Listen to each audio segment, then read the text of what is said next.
สบายดีท่านผู้ชมเนาะมื่อนี้ข้าพเจ้ามีโอกาสได้ถ่ายวิดีโอให้ท่านผู้ชมได้เบิ่งเนาะวิถีชีวิตของชนเผ่าตะโอยวันนี้ถ่ายอยู่ที่เซเลนองพี่น้องเนาะการสู่ชีวิตของพี่น้องชนเผ่าตะโอยเนาะข้าพเจ้าได้มาทำเบิ่งเนาะแล้วหาก็มาเนาะบ่ทันได้อิหยังเนาะว่าพอได้บ่แล้วว่าบ่ได้เนาะหาก็มาแล้วว่าเนาะนี่เล็กน้อยการสู่ชีวิตเนาะอันนี้เขาเฮ็ดปกเนาะเป็นเนาะลายเจ้าของเนาะเป็นเฮ็ดปกลายบอนพี่น้องถ้าครับเจ้าเฮ็ดนี่จนบ่จื้อเพิ่นแล้วเนาะพี่น้องเนาะนี่พี่น้องเนาะมาเบิ่งงัวสู้ชีวิตคือกันนะพี่น้องสัตว์เลี้ยงเนาะได้พาอุปสรรคข้ามน้ำข้ามห้วยเนาะข้ามน้ำข้ามซีเพื่อความอยู่รอดพี่น้องเนาะสิไปกินอยู่ดอนฝั่งนั้นเนาะอันนี้คือบรรยากาศอยู่ที่เซเลนองเด้อพี่น้องเด้อเนาะ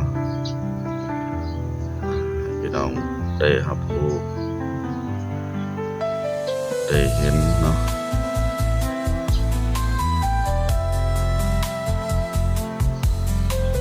บ่เป็นสัตว์สาวาสินผู้ที่เป็นคนกับสู่ชีวิตบ่แตกต่างกันเนาะพี่น้องเนาะ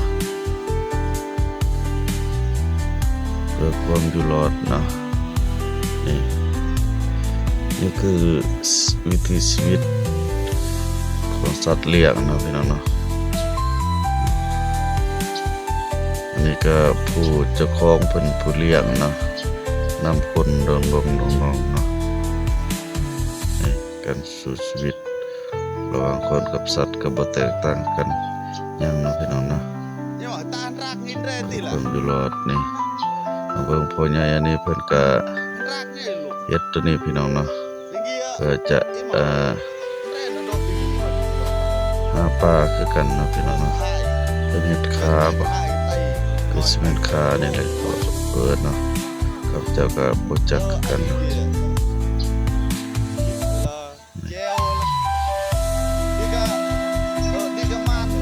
คนอยู่รอดพี่น้องเนาะ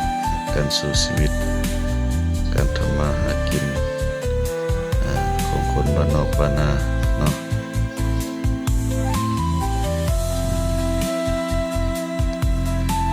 วิถีชีวิตของชนเผ่า